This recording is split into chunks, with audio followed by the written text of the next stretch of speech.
Hoy en Caracol Radio nos conectamos para hablar de un tema que resulta apasionante para muchas personas en Colombia, historiadores, pero también que hace parte de la historia judicial de nuestra nación.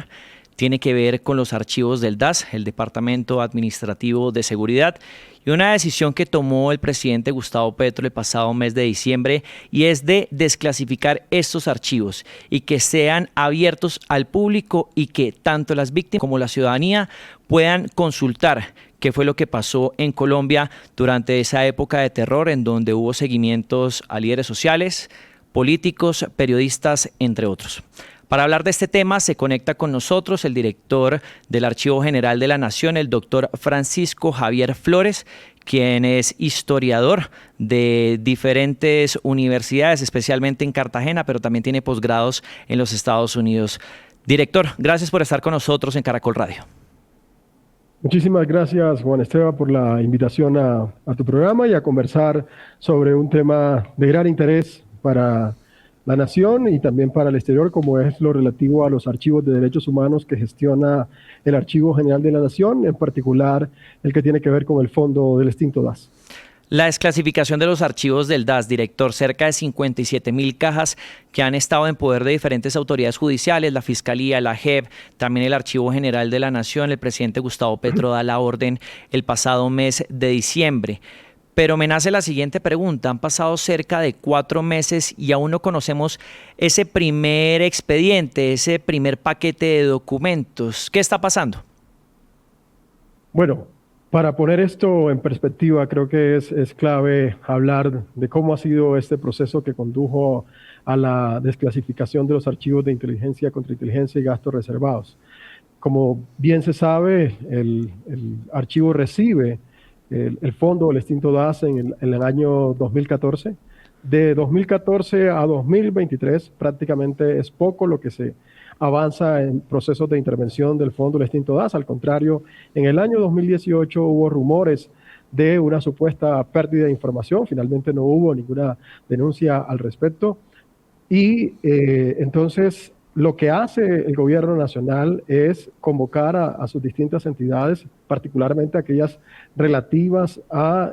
acciones de inteligencia, por un lado, y por otro lado a lo archivístico, para que de manera conjunta trabajen en función de lo que va a hacer posteriormente el decreto. Y aquí es clave señalar que la viceministra de entonces para las políticas de defensa y seguridad, Daniela Gómez, desde el Viceministerio de Defensa inicialmente, elabora un borrador. Luego ese borrador se va a poner en diálogo cuando ella retorna o es nombrada en la DNI, se va a poner en diálogo con una serie de recomendaciones que el Archivo General de la Nación hizo a partir de un diagnóstico, el diagnóstico que se entregó a la Jurisdicción Especial para la Paz en diciembre de 2024, un diagnóstico que permite observar la volumetría que tú acabas de mencionar, es decir, las dimensiones del fondo, pero además hace una serie de recomendaciones. Entonces, desde el punto de vista archivístico, se hacen esas recomendaciones, entran en diálogo con el borrador que se venía preparando inicialmente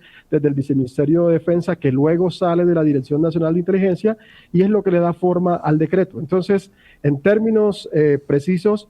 ha sido un avance notable de parte de este gobierno, y luego allí quedan establecidas unas competencias que tienen que ver con lo que al Archivo General de la Nación le corresponde, sí, y a la Dirección Nacional de Inteligencia. En cuanto a lo que corresponde al Archivo General de la Nación, estamos en los tiempos, nosotros hemos cumplido, hemos avanzado desde el año pasado en foliación, limpieza, descripción y digitalización de la información. Nosotros tenemos esa información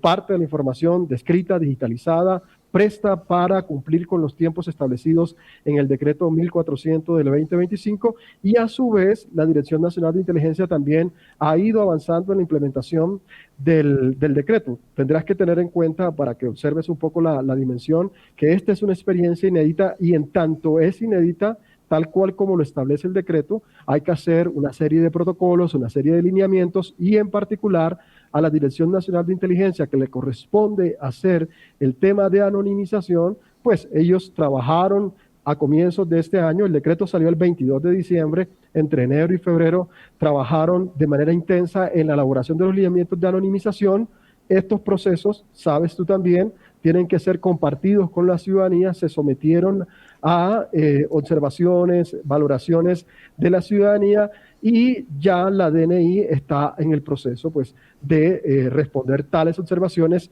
y avanzar ya con plena legitimidad en torno a lo que se refiere a anonimización.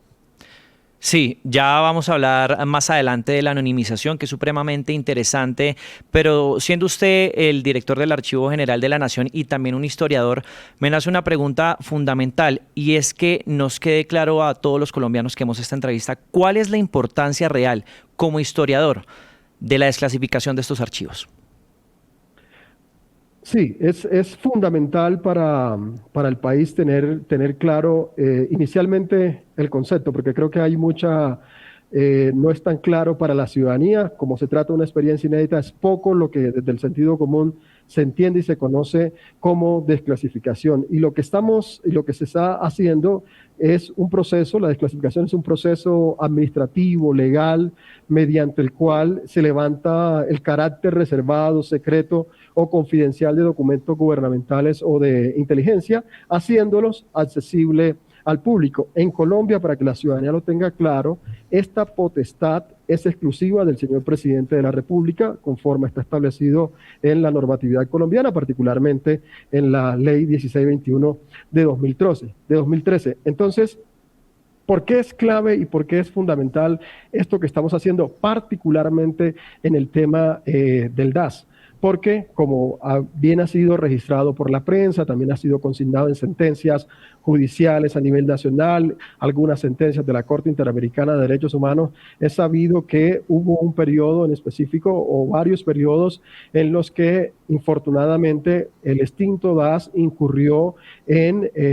extralimitaciones de sus funciones, incurriendo en graves violaciones de derechos humanos, las cuales pues están siendo ya revisadas, valoradas y registradas en distintas investigaciones. Y aparte de ello, un poco para que la gente entienda la dimensión de lo que está ocurriendo y de cómo puede este archivo de derechos humanos iluminar parte de las realidades del conflicto armado y parte de esas extralimitaciones, exabruptos y graves violaciones de derechos humanos que algunos, digamos, funcionarios o funcionarias vinculadas al extinto DAS cometieron. Les voy a dar un dato revelador, un dato que ha sido, digamos, producto de la labor valiente que ha realizado la unidad de búsqueda de personas dadas por desaparecidas. Esa unidad, por mandato legal, ha tenido la potestad de ingresar a los depósitos del fondo del extinto DAS, y hasta el momento ha hecho un ejercicio que le permite correlacionar el universo de personas dadas por desaparecidas que tiene con registros y hallazgos que hay aquí en el Archivo General de la Nación. Y hasta el momento, con una mínima parte de la información que ha revisado, ya han identificado 479 registros de personas que aparecen aquí en los fondos del extinto DAS, que posteriormente aparecen en su listado de personas dadas por desaparecidas. De tal suerte que lo que está revelando este fondo, dada la labor que viene adelantando tanto la unidad de búsqueda de personas dadas por desaparecidas como la Jurisdicción Especial para la Paz, es que va a poder iluminar varias de las acciones cometidas por el DAS, pero también varios de los hechos y casos emblemáticos a los que el país se ha venido enfrentando desde la existencia del DAS, que, como se sabe, existió entre 1960 y el año 2011, cuando es suprimido, producto de violaciones en las que incurrió esa entidad durante 2005, 2008, más o menos, de acuerdo a lo registrado por la prensa y de acuerdo a lo registrado por actores y entes judiciales. Director, pues muy importante ese dato que usted nos entrega, coincidencias que hay entre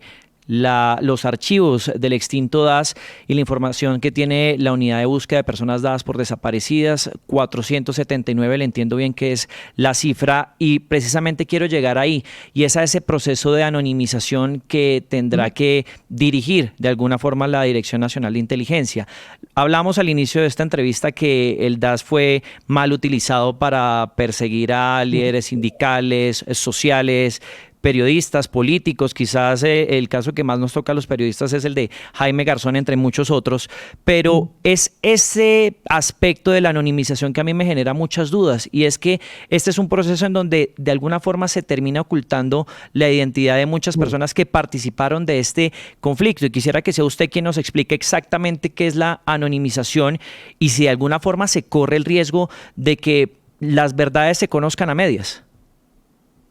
Claro que sí, es una pregunta interesante que de hecho ha hecho parte de las inquietudes que la sociedad civil ha expresado frente al protocolo publicado por la Dirección Nacional de Inteligencia y por las acciones que el Archivo General de la Nación ha venido realizando. Entonces, es conveniente inicialmente aclarar ese concepto de anonimización, que es tal vez un proceso mediante el cual, tal cual como tú lo señalas, se tratan datos personales de un conjunto de información impidiendo la identificación directa o indirecta de una persona, pero también manteniendo al mismo tiempo la utilidad de esa información para análisis técnicos, científicos y por supuesto para actividades de tipo de recuperación y reconstrucción de memoria histórica. Aquí lo clave para que la ciudadanía tenga la total claridad sobre lo que tú preguntas, si este proceso de anonimización va a conducir a que no se conozca la totalidad de la información, pasa por una característica fundamental que tiene este archivo, y es que se trata de un archivo de derechos humanos. Y eso le da y lo reviste de un carácter supremamente importante, porque al ser un archivo de derechos humanos quiere decir que da cuenta no solo de actividades ilegales que se hicieron en el marco del conflicto, sino que también hace alusión a las actividades de defensa en procura de la promoción de los derechos humanos. Y cuando se trata de este tipo de archivos, el régimen colombiano, particularmente el régimen general de protección de datos, que es la ley 1581 del 2012, tiene en algunos de sus literales algunas claridades que son fundamentales, y es que no opera algunas de esas condicionamientos y características para graves violaciones de derechos humanos. Entonces, la misma legislación colombiana más el estándar interamericano, que es un estándar que nosotros estamos siguiendo de la Corte Interamericana de Derechos Humanos, nos faculta para que no se invoque reserva sobre información de violaciones de derechos humanos, delitos de lesa humanidad y crímenes de guerra. Entonces, eso hace que aquel, digamos, sujeto obligado, ya sea un funcionario o una funcionaria, tiene la carga de la prueba, para utilizar un lenguaje jurídico, para lograr solicitar la reserva. Entonces, creo que allí va a ser fundamental una interpretación adecuada que se haga, uno, del régimen de transparencia y acceso a la información, es decir, la ley 1712 de 2014. Por otro lado, las normatividades que ha expresado la Corte Interamericana de Derechos Humanos y el carácter que tiene este archivo como un archivo de derechos humanos. Nosotros hemos creado un modelo de gobernanza para la desclasificación, anonimización y disposición pública del Fondo Documental del extinto DAS, en el que están consignadas todas estas consideraciones que se están señalando, y lo que debo transmitir como director del Archivo General de la Nación es que todas las partes involucradas en este proceso tendrán las garantías que están establecidas en la ley, digamos, de transparencia y acceso a la información, la ley de protección de datos y todos estos estándares que te he mencionado, y por supuesto una aquí que es de gran interés, que es la 1621 de 2013, que tiene que ver con inteligencia y contrainteligencia. Entonces yo creo que está claro el asunto. Lo que hay es que tratar de armonizar muchas de esos regímenes con los que estamos intentando dialogar, que han supuesto, por supuesto, unos retos importantes para el Archivo General de la Nación y para la Dirección Nacional de Inteligencia. Entonces creo que allí queda claro que en ningún momento, cuando haya digamos, información sobre genocidio, ejecuciones extrajudiciales, tortura, desplazamiento forzado, desaparición forzada, violencia sexual masiva, crímenes de lesa humanidad, crímenes de guerra cometidos por servidores públicos, pues se va a encubrir esa información. Permítame hacerle un ejemplo muy breve tras esta explicación que usted nos da, y es que se va a procurar defender los derechos, en este caso la protección de datos personales de la víctima, pero en donde se haya comprobado que efectivamente hay una responsabilidad penal. Hay muchas condenas en la justicia contra directivos del DAS como María del Pilar Hurtado o Jorge Noguera. Esos nombres no se van a borrar, si le entiendo bien, y muy breve en su respuesta, director. Así es, así es. Realmente ya cuando están sometidos digamos, sentencias judiciales, pues por supuesto que no operará. Director, muchas gracias por su tiempo, y la última pregunta que me nace en esta entrevista es: ¿cuándo se va a conocer ese primer bloque de archivos?